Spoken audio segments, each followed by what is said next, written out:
Trading বার্তায় সকলকে welcome জানিয়ে আজকে একটা খুব ইম্পর্টেন্ট টপিক নিয়ে আপনাদের সঙ্গে আলোচনা করব। সেটা হচ্ছে রেড ক্যান্ডেল কি সবসময় বিয়ারিশ ক্যান্ডেল, কোনো রেড ক্যান্ডেল কি বুলিশ ক্যান্ডেল হতে পারে, বা সমস্ত গ্রিন ক্যান্ডেল কি বুলিশ ক্যান্ডেল, গ্রিন ক্যান্ডেল কি কখনো বিয়ারিশ ক্যান্ডেল হতে পারে, সেটা নিয়ে আজকে আপনাদের সঙ্গে ডিসকাস করব। তো শুরুতেই বলবো, সমস্ত গ্রিন ক্যান্ডেল কিন্তু বুলিশ ক্যান্ডেল নাও হতে পারে, সেটা বিয়ারিশ ক্যান্ডেলও হতে পারে, এবং একইভাবে সমস্ত রেড ক্যান্ডেল কিন্তু বিয়ারিশ ক্যান্ডেল নাও হতে পারে, সেটা বুলিশ ক্যান্ডেলও হতে পারে। কারণ আমাদের কিন্তু ক্যান্ডেলের কালার দেখে বুলিশ ক্যান্ডেল বা বিয়ারিশ ক্যান্ডেল কনসিডার করলে চলবে না। আমাদেরকে দেখতে হবে সেই ক্যান্ডেলের সাইকোলজিটা কি, মানে সেই ক্যান্ডেলে অ্যাকচুয়ালি কি ঘটেছে বা নেক্সট মুভ কি হতে পারে, সেটা কিন্তু আমাদের প্রেডিক্ট করা খুব জরুরি। না হলে কিন্তু আমরা কখনোই ইন্ট্রাডে ট্রেডিং এ বা স্টক মার্কেটে আমরা কিন্তু সাকসেসফুল হতে পারবো না। তো প্রত্যেকটা ক্যান্ডেলে কি বলছে তার সাইকোলজিটাকে বুঝতে হবে, মানে সেই ক্যান্ডেলের মধ্যে কি কি ঘটেছে, যে কারণে ক্যান্ডেলটা ফর্ম হয়েছে, সেই রকম দেখতে কেন হয়েছে, তার পিছনের কারণটা আপনাকে জানতে হবে। তবেই কিন্তু নেক্সট মুভ কি হতে পারে সেটা আপনি বুঝতে পারবেন। তাহলে এটা আমরা ক্লিয়ার করে নিই যে সমস্ত গ্রিন ক্যান্ডেল মানেই কিন্তু বুলিশ নয়, বিয়ারিশ ক্যান্ডেলও হতে পারে। সেম ভাবে সমস্ত রেড ক্যান্ডেল মানেই যে বিয়ারিশ ক্যান্ডেল সেটা নয়, বুলিশ ক্যান্ডেলও কিন্তু হতে পারে। ঠিক আছে, যেমন ধরুন এক্সাম্পল হিসেবে যদি বলি, এই যে গ্রিন ক্যান্ডেলটা আপনারা দেখছেন, এটা কিন্তু গ্রিন ক্যান্ডেল হলেও এটা কিন্তু একটা বেয়ারিশ ক্যান্ডেল। কেন বলছি? কারণ এই ক্যান্ডেলটাতে কিন্তু বেয়ারিশ সাইডের মুভমেন্টটা ক্লিয়ার ভাবে বোঝাচ্ছে, কারণ এখানে রিজেকশন নিয়েছে। মানে ক্যান্ডেলটা দেখে আপনাকে বুঝতে হবে সেখানে বায়ার্সরা বেশি অ্যাগ্রেসিভ নাকি সেলার্সরা বেশি অ্যাগ্রেসিভ। এই গ্রিন ক্যান্ডেলটা কিন্তু হিউজ একটা মুভমেন্ট দিয়ে, এই যে মুভমেন্টটা ছিল তার থেকে ব্রেকআউট করে অনেক হাই বানিয়েছিল, বাট আলটিমেটলি এরকম উপরে আসার সঙ্গে সঙ্গেই সেলার্সরা কিন্তু প্রচন্ড অ্যাক্টিভ হয় এবং তারা কিন্তু মার্কেটকে নিচে যাওয়ার জন্য প্রেসার ক্রিয়েট করে এবং ক্যান্ডেলটার ফরমেশন বেয়ারিশ ক্যান্ডেল হয়। যখনই এরকম গ্রিন ক্যান্ডেল হবে তখন দেখতে হবে আপনাদের ক্যান্ডেলটার প্রেসারটা কোন দিক থেকে বেশি এসেছে, মানে সেই ক্যান্ডেলে বায়ার্স নাকি সেলার্স, কারা বেশি অ্যাগ্রেসিভ বা কারা বেশি শক্তিশালী বা পাওয়ারফুল, সেটাকে আপনাকে বুঝতে হবে। তো এই ক্যান্ডেলটাই আপনারা আশা করছি ক্লিয়ার ভাবে বুঝতে পারছেন যে এই ক্যান্ডেলটা কিন্তু একটা বিয়ারিশ ক্যান্ডেল, কারণ এখানে সেলার্সরা প্রচন্ড অ্যাগ্রেসিভ, তারা চাইছে মার্কেটটাকে ডাউন সাইড নিয়ে যাওয়ার জন্য। তো এই ক্যান্ডেলটাকে আমরা একটা বিয়ারিশ ক্যান্ডেল বলবো। এবার বুলিশ ক্যান্ডেল এবং বিয়ারিশ ক্যান্ডেল ছাড়াও আরো একটা রকমের ক্যান্ডেল আমরা চিনবো, সেটা হচ্ছে নিউট্রাল। মানে সেই ক্যান্ডেলটা দেখে বুলিশ নাকি বিয়ারিশ কোনো কিছুই আমরা যদি না প্রেডিক্ট করতে পারি, মানে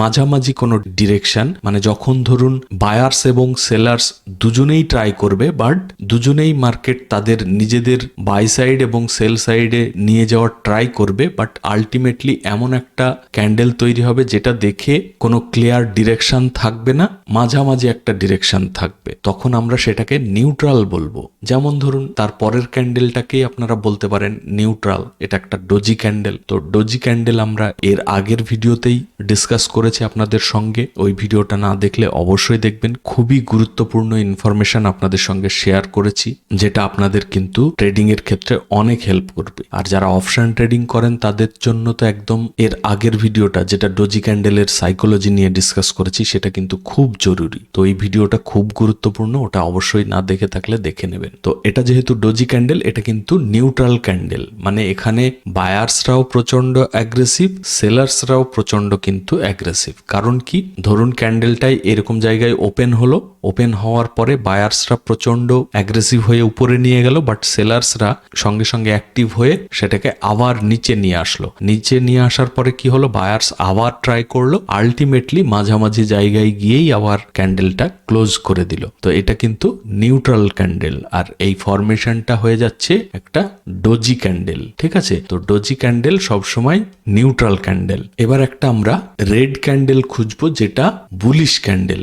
যেমন এই লাস্টের, আজকের যে লাস্টের ক্যান্ডেলটা 5 মিনিটের চার্টে যে লাস্ট ক্যান্ডেলটা, সেটা কিন্তু রেড ক্যান্ডেল, কিন্তু এটা একটা বুলিশ ক্যান্ডেল। কেন?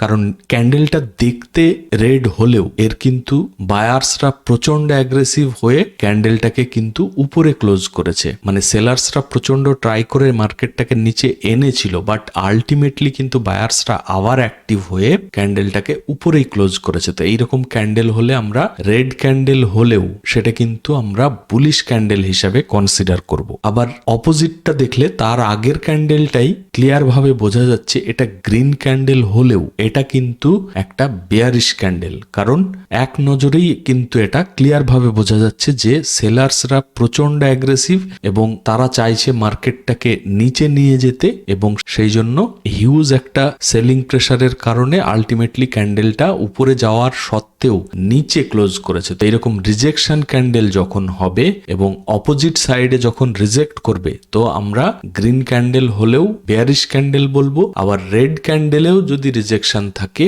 তখন আমরা সেটাকে বুলিশ ক্যান্ডেল বলবো, মানে অপোজিট একটা মুভমেন্টের ক্লিয়ার ইন্ডিকেশন সেখান থেকে পাওয়া যাচ্ছে। তো এরকম যখনই ক্যান্ডেল তৈরি হবে আমরা রেড ক্যান্ডেল হলেও বুলিশ ক্যান্ডেল বলবো, এবং গ্রিন ক্যান্ডেল যদি রিজেকশন নিয়ে অপোজিট মুভমেন্টের প্রেসার দেখতে পাই তখন সেটাকে আমরা বেয়ারিশ ক্যান্ডেল বলবো। আরো এক্সাম্পল যদি দেখতে চাই, সাপোজ ধরুন এই রেড ক্যান্ডেলটা, এটা কিন্তু ছোট্ট ক্যান্ডেল হলেও ক্লিয়ার ভাবে বোঝা যাচ্ছে যে সেলার্সদের প্রচন্ড প্রেসার উপর থেকে, কিন্তু সেলার্সদের প্রেসারের জন্য এটা একটা রেড ক্যান্ডেল, যদিও বা আমরা কালার দেখেই বুঝতে পারছি, কিন্তু এটা রিজেকশন দেখে আরো ক্লিয়ার ভাবে বোঝা যাচ্ছে যে রেড ক্যান্ডেল এবং বেয়ারিশ ক্যান্ডেল। ঠিক আছে, আগের ক্যান্ডেলগুলোতে কি দেখলাম?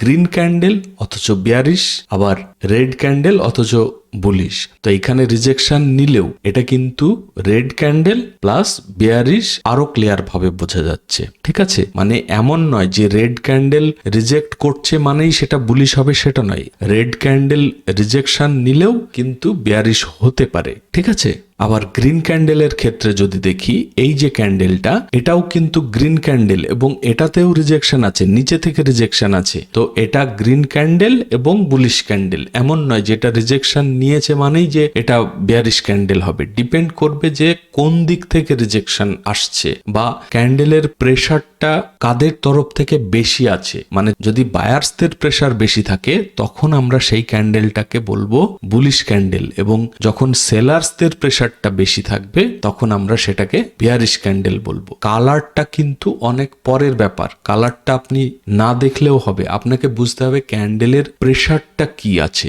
বা ক্যান্ডেলের সাইকোলজিটা কি বলছে। ঠিক আছে, তো এই ক্যান্ডেলের সাইকোলজি বুঝলেও কিন্তু আপনি সুন্দরভাবে অপশন ট্রেডিং তো করতে পারবেনই, সেই সঙ্গে swing trading, intraday stock trading, সমস্ত কিছুতে কিন্তু আপনি খুব ভালো কাজ করবেন। তো এইগুলো কখন কিভাবে কাজে লাগাবেন? যেমন ধরুন প্রাইস অ্যাকশন বানাতে বানাতে উপরে কোনো একটা রিজেকশন ক্যান্ডেল তৈরি হলো, তো তারপরে যদি কোনো ক্যান্ডেল ক্লোজ করে সেখানে সেল করতে পারেন এবং তার উপরে স্টপ লস রেখে আপনি সেল ট্রেল করে খুব ভালো মুভমেন্ট ক্যাপচার করতে পারেন। আবার এরকম নিচে যদি কোনো এমন ক্যান্ডেল দেখতে পান যে খুব ভালো বুলিশ মুভমেন্টের একটা ইঙ্গিত যদি পান, যে বুলিশ প্রেসার যদি বায়ার্সদের যদি ভালো প্রেসার থাকে, তাহলে সেখানে বাই করে আপনি খুব ভালো মুভমেন্ট ক্যাপচার করতে পারেন। ঠিক আছে, তবে যাই করবেন স্টপ লস কিন্তু লজিক্যাল ভাবে মেনটেন করে সেই স্টপ লসকে কিন্তু অ্যাকসেপ্ট করতে হবে। আর প্লিজ ভিডিওটাকে লাইক করবেন, আর চ্যানেল যদি এখনো সাবস্ক্রাইব করে না থাকেন অবশ্যই সাবস্ক্রাইব করে নেবেন। এবং আশা করছি আপনারা সকলেই এখন থেকে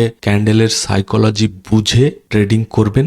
গ্রিন ক্যান্ডেল দেখলেই বুলিশ ক্যান্ডেল ভেবে নেবেন না, এবং রেড ক্যান্ডেল দেখলেই কিন্তু বেয়ারিশ ক্যান্ডেল ভেবে নেবেন না। ক্যান্ডেলটার মধ্যে বায়ার্স বা সেলার্সের কাদের প্রেসারটা বেশি বা কারা মার্কেটকে কোন সাইডে নিয়ে যেতে চাইছে বা কারা বেশি অ্যাগ্রেসিভ, বায়ার্স নাকি সেলার্স, সেইটাকে বুঝে কিন্তু আপনাকে ট্রেড করতে হবে। আর শুধু এই ক্যান্ডেল দেখে যে এন্ট্রি করা যাবে শুধু সেটা নয়, এন্ট্রি তো করতে পারবেনই, সেই সঙ্গে ধরুন আপনি কোনো একটা এন্ট্রি করে ট্রেডে এসএল ট্রেল করছেন, বাট যখন দেখবেন যে রিজেকশন ক্যান্ডেল তৈরি হতে থাকছে তো সেখানে এক্সিটও করতে পারেন, মানে প্রফিট বুকিংও করতে পারেন, কারণ সেখানে তো ইন্ডিকেট পাচ্ছেন যে মার্কেট এখান থেকে অপোজিট সাইডে মুভমেন্ট নিতে পারে। ঠিক আছে, তবে এমন নয় যে একটা ক্যান্ডেল দেখলেন মানেই এক্সিট করে দিলেন বা এন্ট্রি করে নিলেন, সেটা করবেন পারবেন না, তার পরের ক্যান্ডেলটা কোথায় ক্লোজ করছে সেটা কিন্তু আপনাকে দেখতে হবে। কারণ অনেক সময় মার্কেটে ট্র্যাপ হয়, তো সেই ট্র্যাপ থেকে বাঁচতে গেলে তার পরের ক্যান্ডেলটা কোথায় ক্লোজ করছে সেটা কিন্তু খুবই জরুরি। আর সেই সঙ্গে ইউজ করবেন ভলিউম, মানে ক্যান্ডেলটা যেরকম বানিয়েছে তার সঙ্গে কি ভলিউমটাও সাপোর্ট করছে সেটা ম্যাটার করবে। ঠিক আছে, মেনলি আপনাকে বুঝতে হবে যে সেখানে বায়ার্সরা বেশি অ্যাগ্রেসিভ হচ্ছে নাকি সেলার্সরা, সেটা দেখে আপনি কিন্তু মার্কেটের মুভমেন্ট বুঝতে পারবেন যে নেক্সট মুভমেন্ট কি হচ্ছে। ঠিক আছে, আশা করছি আপনাদের সকলের অনেক হেল্প হবে। তো আজকের ভিডিওটা এর থেকে বেশি বড় করলাম না, আপনারা সকলে ভালো থাকবেন। Thank you, bye by.